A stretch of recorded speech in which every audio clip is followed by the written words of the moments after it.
సహ్యాద్రి పర్వత శ్రేణుల్లో 7 పర్వత శ్రేణుల మధ్య శక్తి స్వరూపిణిగా వెలిసిన తల్లి, భక్తుల కోరికలను తీర్చే మహాదేవి. నమస్కారం, welcome to my journey channel. ఈరోజు మనం మహారాష్ట్రలోని ప్రసిద్ధ శక్తిపీఠం సప్తశృంగి నివాసిని దేవి ఆలయ విశేషాలను తెలుసుకుందాం. సప్తశృంగి నివాసిని దేవి ఆలయం మహారాష్ట్రలోని నాసిక్ నుండి సుమారు 60 కిలోమీటర్ల దూరంలో ఉన్న వాణి అనే గ్రామానికి చేరుకొని అక్కడి నుండి సుమారు 10-12 కిలోమీటర్ల దూరంలో ఉన్న సప్తశృంగి ఆలయానికి చేరుకోవచ్చు. ఇది వాణి బస్ స్టాప్. ఇక్కడ నుండి మహారాష్ట్ర ఆర్టీసీ బస్సులు కానీ ప్రైవేట్ వెహికల్స్ కానీ అందుబాటులో ఉంటాయి. నాసిక్ వరకు చేరుకోవడానికి సికింద్రాబాద్ నుండి ప్రతిరోజు దేవగిరి ఎక్స్ప్రెస్ ఉంటుంది. మరికొన్ని ట్రైన్స్ కూడా ఉంటాయి. వాటి లిస్ట్ కూడా నేను డిస్క్రిప్షన్లో ఇస్తాను. వాణి నుండి సప్తశృంగి టెంపుల్ వెళ్ళే దారి కొండల మధ్య ఘాట్ రోడ్డు ప్రయాణం చాలా అద్భుతంగా ఉంటుంది.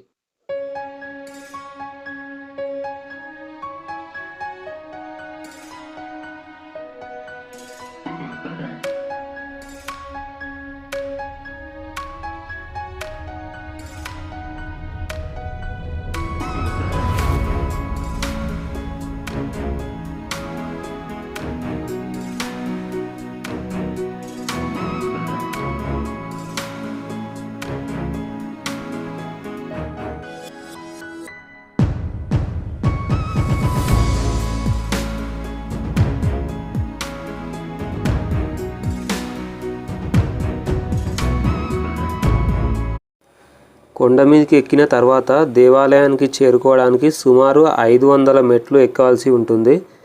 మెట్లు ఎక్కలేని వాళ్ళు, మెట్లు ఎక్కడం ఇంట్రెస్ట్ లేని వాళ్ళు ఎవరైనా సరే రోప్ వే ద్వారా పైకి చేరుకోవచ్చు. ఒక్కొక్కరికి ప్రస్తుతం 120 రూపీస్ ఛార్జ్ చేస్తున్నారు. 2 మినిట్స్లో మనం టెంపుల్కి చేరుకోవచ్చు. రోప్ వేలో వెళ్ళాలనుకునే వారి కోసం పక్కనే బుకింగ్ కౌంటర్స్ ఉన్నాయి. ఇక్కడికి వెళ్ళి టికెట్స్ తీసుకోవచ్చు.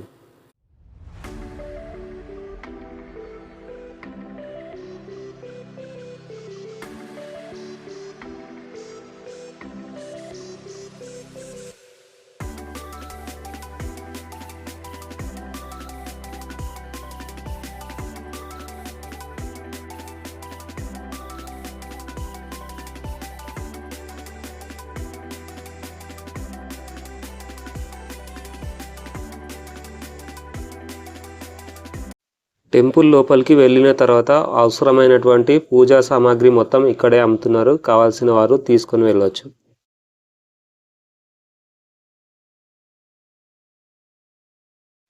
ఇప్పుడు మనం చూస్తున్నది మెట్ల మార్గం దగ్గర ఎంట్రన్స్ వద్ద ఉన్నటువంటి దృశ్యం. ఈ ఎంట్రన్స్ దగ్గర ఒక గేదె తల మనకు కనిపిస్తుంది.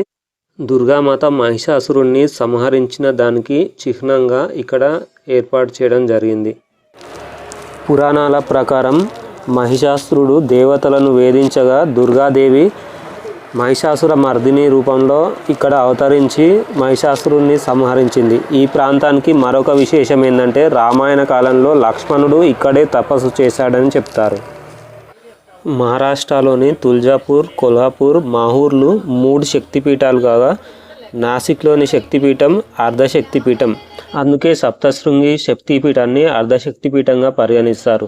స్వయంభూగా వెలిసిన సప్తశృంగి నివాసిని దేవి స్వరూపం 8 నుంచి 9 అడుగుల ఎత్తు ఉండి భవ్యంగా శక్తివంతంగా దర్శనమిచ్చే అమ్మవారు 18 భుజాలు కలిగి ఉండి సింధూర వర్ణంలో మనకు దర్శనమిస్తారు. ఇది అమ్మవారి స్వరూపం. మీరు కూడా దర్శించుకోండి. సప్తశృంగి నివాసిని దేవి మహారాష్ట్రలోని అత్యంత ప్రాచీన శక్తిపీఠాలలో ఒకటి. ఇక్కడ దక్షయజ్ఞంలో ఆహుతి అయిన సచీదేవి కుడి చేతి భాగం పడిన ప్రదేశం. శరన్నవరాత్రుల సమయంలో ఇక్కడికి లక్షలాది మంది భక్తులు వచ్చి అమ్మవారిని దర్శించుకుంటారు. భక్తులు తమ కోరిక తీరిన తర్వాత మొక్కులు చెల్లించుకుంటారు. 7 శిఖరాల మధ్య ఉన్న తల్లి మనసులో భక్తి ఉంటే చాలు కష్టాలు తొలగిస్తుంది. మీరు ఎప్పుడైనా సప్తశృంగి దేవిని దర్శించుకున్నారా? మీ అనుభవాలు కామెంట్స్ల రూపంలో పంచుకోండి. ఇలాంటి ఆలయ చరిత్రతో పాటు మరిన్ని ఇంట్రెస్టింగ్ వీడియోల కోసం మన ఛానల్ని సబ్స్క్రైబ్ చేసుకోండి.